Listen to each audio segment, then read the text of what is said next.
नमस्कार, फिर पैसा बोलता है में आपका स्वागत है।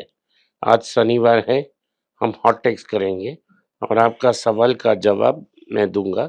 आपका सवाल विष्णु जी पूछेंगे। And Karnataka banks.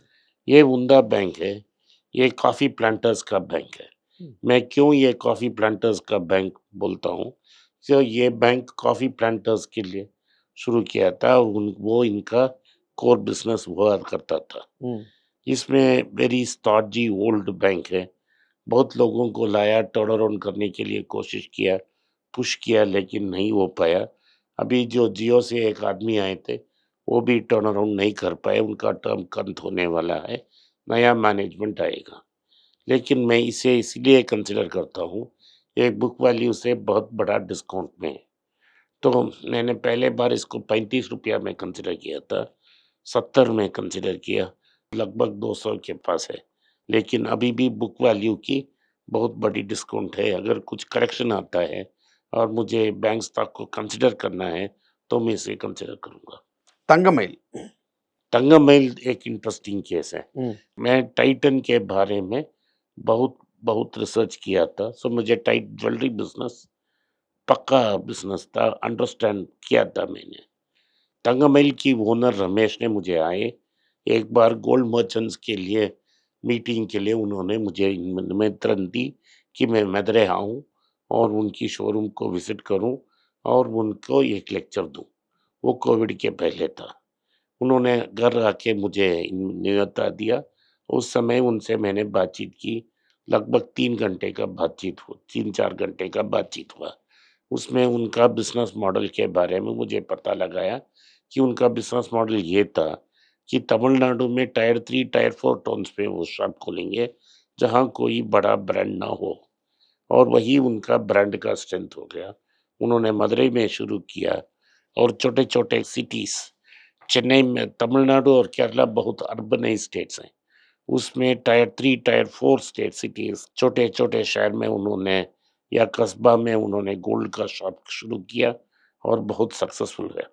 उसके बाद टायर 2 टाउन्स पे एंट्री मारा, उसके बाद अब चेन्नई में 5-6 शोरूम्स खोल रहे हैं। तो ये प्रोग्रेशन था, अच्छा प्रोग्रेशन था और मैंने इसे एक बार बोनस भी मिल चुका है। लगभग आज का मेरा दाम ₹125 ₹130 में होगा। जब मैंने आखिरी बार देखा 1500 के ऊपर ट्रेड हो रहा था, तो ये मेरे लिए बहुत लाभदायक था।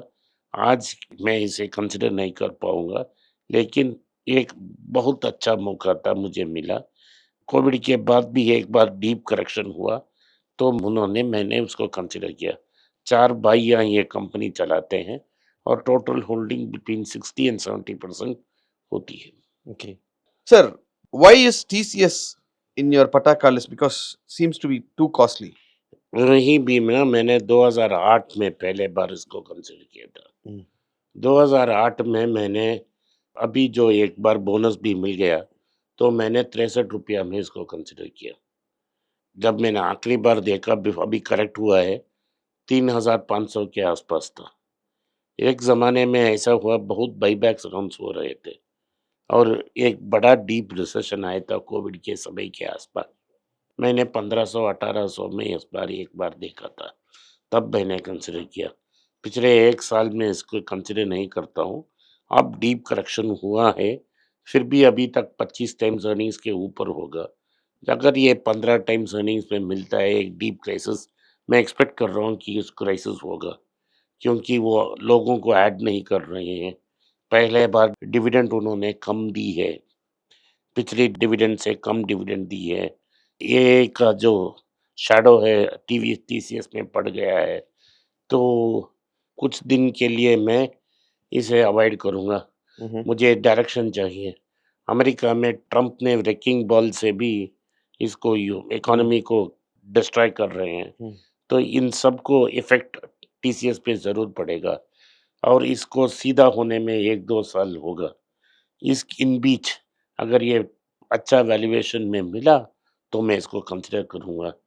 तो अभी न्यूज़ आया है कि उनकी टॉप कस्टमर्स अपने उनकी जो अमाउंट वो स्पेंड कर रहे हैं, उसको कम करना चाहते हैं। इन्फी की भी यही हाल है।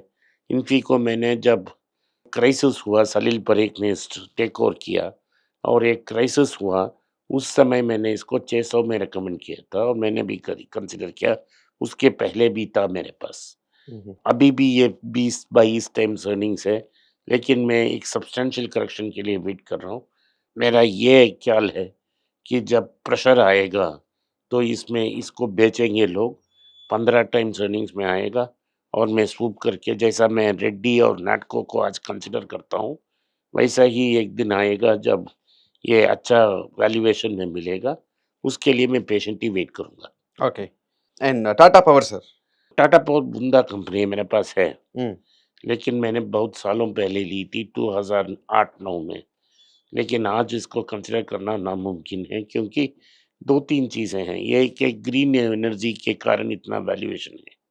उनका मेन बिज़नेस है यूसेज ऑफ कोल से ये एक थर्मल पावर को डिस्ट्रीब्यूट करना, बॉम्बे में डिस्ट्रीब्यूट करना और बॉम्बे के पास उनके पास एक हाइड्रो इलेक्ट्रिक प्लांट है। ये बॉम्बे के लिए पावर बनाने वाला पहला कंपनी था, जे.एन. टाटा ने शुरू किया। लेकिन आज वो विंड मिल्स और सोलर पावर कंपनी हो रहा है और टाटास के अनेक कंपनियों के लिए वो पावर बना रहे हैं। इंडस्ट्री के लिए ये है कि वो खुद अपने कैप्टिव पावर बना सकते हैं। सो टाटास की फैक्ट्रीज़ के लिए, जैसा टाटा मोटर्स, टाटा केमिकल्स के लिए ये कैप्टिव पावर बनाते हैं, प्लांट्स को सेटअप करते हैं, ऑपरेट करते हैं। तो उनका एक कैप्टिव बिज़नेस है। दूसरा बिज़नेस उनका ये है कि बॉम्बे में वे खुद डिस्ट्रीब्यूट करते हैं और पैसा कलेक्ट करते हैं प्रॉफिटेबली। Hmm. तो ये इनका डिस्कॉम बिज़नेस में डिपेंडेंस कम है रिलेटिव टू अदर्स और उनके पास 1-2 ट्रांसमिशन लाइन्स भी हैं। तो ये सेफ बिज़नेस है, लेकिन आज के लिए बहुत एक्सपेंसिव है। इसमें कर्ज़ भी बहुत है, लेकिन ये टाटा कंपनी है, कर्ज़ को मैनेज कर लेगा।